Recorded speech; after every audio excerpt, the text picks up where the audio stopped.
এই গরমে কলিজা ঠান্ডা করা মজাদার আমের আইসক্রিম খেতে যেমন স্বাদ, তৈরি প্রসেস তো একেবারে ইজি।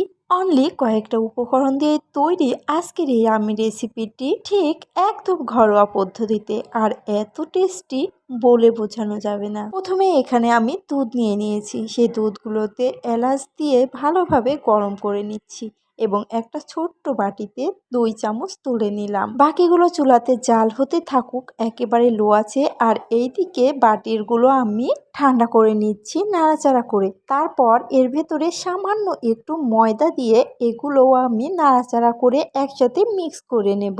বেশি ময়দা দেওয়ার প্রয়োজন নেই, সামান্য একটু। তারপর সেই চুলাতে থাকা দুধের মধ্যে আস্তে আস্তে দিয়ে সাথে সাথে নাড়াচাড়া করতে হবে, লো আঁচে রাখতে হবে কিন্তু চুলাটা। তারপর নাড়াচাড়া করে একেবারে দরো না, হালকা দরো দরো করে নিতে হবে।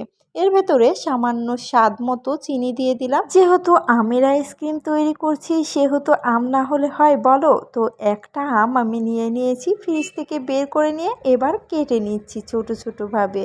এই যে আমের টুকরোগুলো, আর এখানে কিন্তু আম গুলিয়ে সেই দুধের মিশ্রণের সাথে মিক্স করেছি, আর বাকিগুলো এমনভাবে আছে মানে সাদাই আছে, এগুলোতে কোনো আম মিক্স করিনি। সেই ক্লিপসগুলো ডিলিট হয়ে গেছে। তো এবার আইসক্রিমটা সেট করার পালা। প্রথমে আমের মিশ্রণের আমি অল্প করে দিয়ে দিয়েছি, তারপর সাদা সেই দুধের মিশ্রণগুলো দিয়ে দিচ্ছি। আমি চাচ্ছিলাম একটু লেয়ারের মতো হবে ঠিক তেমনটা, কিন্তু আনফর্চুনেটলি আমার তেমনটা হয়নি। মানে দেখো, এখানে যখন আমি আমের মিশ্রণটা দিচ্ছিলাম তখন কিন্তু সাদা সাদাই হয়েছিল, কিন্তু ওপর দিয়ে লেয়ার আসছিলই না। যাই হোক, তাও সেট করার পরে দেখা যাবে কেমন হয়েছে। তো তারপর আমগুলো আমি একে একে দিয়ে দিচ্ছি, দেখো ঠিক এমনভাবে। তো আমগুলো সবগুলো দেওয়া হয়ে গেলে বাকি মিশ্রণগুলো সব আমি দিয়ে দেব।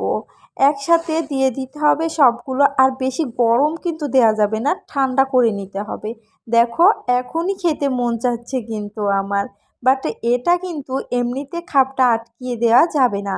এর উপর দিয়ে একটা পলি দিয়ে দিতে হবে, না হলে বরফ জমে যাবে ভেতরে। যেহেতু আমার এটা বাটি আইসক্রিম, এটা হবে একটু ক্রিমি টাইপের, সেহেতু একটা পলি দেয়া বেটার। তারপর ফ্রিজের মধ্যে রেখে দেব।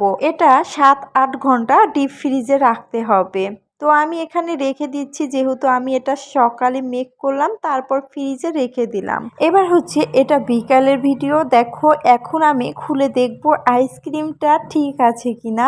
আমি কিন্তু সকাল থেকে ওয়েট করছিলাম যে আইসক্রিমটা কখন খুলে দেখব, কখন হবে। তো অবশেষে সেই সময়টি চলে আসলো, এবার খুলে দেখার পালা। জাস্ট দেখো, তোমাদেরও আমি দেখাচ্ছি কত সুন্দর হয়েছে। উপরে কিন্তু ক্রিমি ক্রিমি টাইপের, আর অনেক সুন্দর হয়েছে, কিন্তু ভালোভাবে সেট হয়ে গেছে আইসক্রিমটা। তো এবার আমি চামচ দিয়ে তুলে আমি একটু খেয়ে দেখবো কেমন হয়েছে। সাধারণত কোনো কিছু ডিপ ফ্রিজে রাখলে সেটা কিন্তু বরফ জমে যায়, কিন্তু এই আইসক্রিমটা দেখো ক্রিমি ক্রিমি হয়েছে, ঠিক আমি যেমনটা চেয়েছিলাম তেমনটাই হয়েছে।